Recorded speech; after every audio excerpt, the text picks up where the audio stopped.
कावड़ यात्रा का जब निर्णय था, बहुत कठिन निर्णय था, क्योंकि इससे पहले बैन था, कोई राज्य नहीं निकालने दे रहा था। हमने कहा भी क्या है, क्या बैठक हुई? उन्होंने कहा साहब बैठक हो गई। अरे हमने कहा हुआ क्या, क्या तय हुआ? कहा साहब कावड़ यात्रा नहीं निकल पाएगी। तो मैंने कहा फिर हम लोग क्या यहाँ ताली बजाने के लिए आए हैं क्या? शासन में आए हैं तो शासन दमदार तरीके से चलेगा और उस दमदार तरीके से चलाना सिखाएंगे। जिसको काम करना होगा हमारे साथ काम करेगा, जिसको काम नहीं करना होगा वो छुट्टी लिख के दे, मैं भी सैंक्शन करता हूं, जीवन भर के लिए छुट्टी कर दूंगा। यह अवसर कैसे? एक वोट ने बदला है। पहले दंगे होते थे, आज दंगा नहीं है। दंगों के कारण कर्फ्यू लगता था, आज कर्फ्यू नहीं है। आज तो कावड़ यात्रा निकल रही शानदार तरीके से। पहले कावड़ यात्रा इसलिए नहीं निकलती थी कि कुछ लोगों को कष्ट होगा, कुछ लोगों को कष्ट होगा। हमने कहा कि भी देखो, हम किसी को कष्ट पहुंचाने के लिए नहीं आए हैं, हम तो समाज को संतुष्ट करने के लिए आए हैं। और समाज की संतुष्टि यह है कि आस्था का सम्मान होना चाहिए, भारत की सनातन आस्था का सम्मान होना चाहिए, और आस्था का सम्मान कावड़ यात्रा से होगी। हमारा सनातन धर्मावलंबी किसी को छेड़ता नहीं है, शांतिपूर्ण तरीके से, सौहार्दपूर्ण तरीके से जीवन यापन करना चाहता है। कावड़ यात्रा का जब निर्णय था, बहुत कठिन निर्णय था, क्योंकि इससे पहले बैन था, कोई राज्य नहीं निकालने दे रहा था, और ये सब चीजें तय थी पहले से। एक लिखित डॉक्यूमेंट बना हुआ था, उसके अनुसार सब लोग उसको केवल लागू करते थे। हमने कहा भी क्या है, क्या बैठक हुई? उन्होंने कहा साहब बैठक हो गई। अरे हमने कहा हुआ क्या, क्या तय हुआ? कहा साहब कावड़ यात्रा नहीं निकल पाएगी। तो मैंने कहा फिर हम लोग क्या यहाँ ताली बजाने के लिए आए हैं क्या?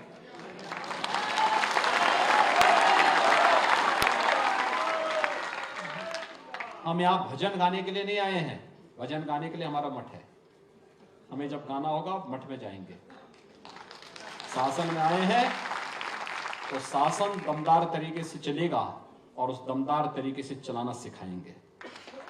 जिसको काम करना होगा हमारे साथ काम करेगा, जिसको काम नहीं करना होगा वो छुट्टी लिख के दे, मैं भी सैंक्शन करता हूं।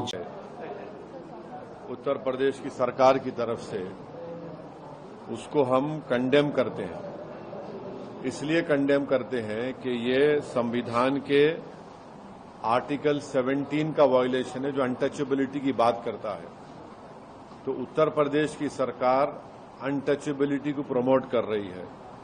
इस तरह का ऑर्डर देकर के नाम रखना और अपने रिलीजन का इजहार करना, बताना, ये आर्टिकल 21 राइट टू लाइफ का भी वायलेशन है और आर्टिकल 19 राइट टू लाइवलीहुड का भी ये वायलेशन है। दूसरी बात ये है कि जब से वो उत्तर प्रदेश की सरकार ने ऑर्डर दिया है, मुजफ्फरनगर में जितने ढाबे हैं उन ढाबों से मुस्लिम एम्प्लॉइज को निकाल दिया गया है। तीसरी बात यह है कि उस हाईवे के ऊपर मैकडॉनल्ड है, KFC है, पिज्जा हट है, आपके कैफे कॉफी डे है, उसके ऊपर क्यों नहीं बोल रहे हो लोग? उनसे क्या कुछ बातचीत हो गई क्या आपकी? पांचवी बात यह है कि ये जो ऑर्डर है उत्तर प्रदेश की योगी आदित्यनाथ सरकार का, ऐसा दिख रहा है कि हिटलर की रूह उनमें समा चुकी है। ये क्रिस्टल नॉट मूवमेंट लग रहा है। हिटलर भी एक जूडन बॉयकॉट करते थे, इस तरह का बॉयकॉट हो रहा है उत्तर प्रदेश की सरकार की तरफ से। भाई आप होते कौन है ये करने वाले? क्या एक यात्रा का इतना उनको आप इंपॉर्टेंस देंगे और दूसरों की लाइवलीहुड को बर्बाद कर देंगे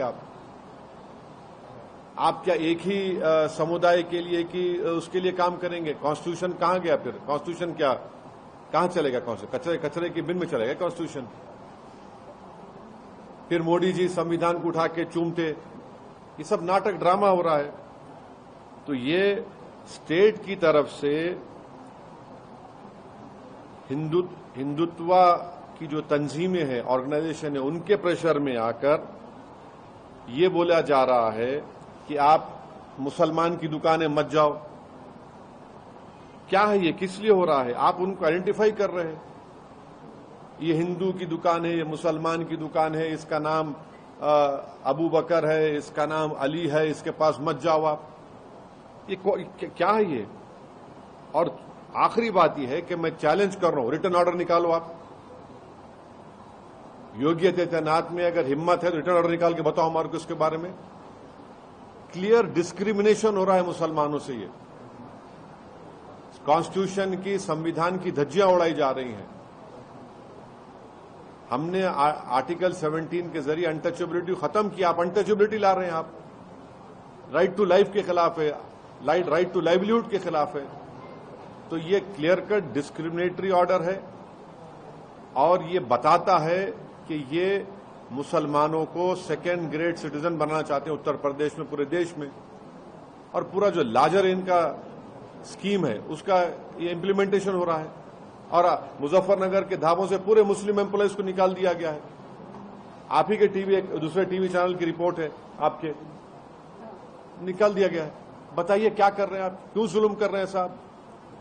इतनी नफरत क्यों है बीजेपी को मुसलमानों से? आपकी संविधान की ड्यूटी निभाइए ना आप।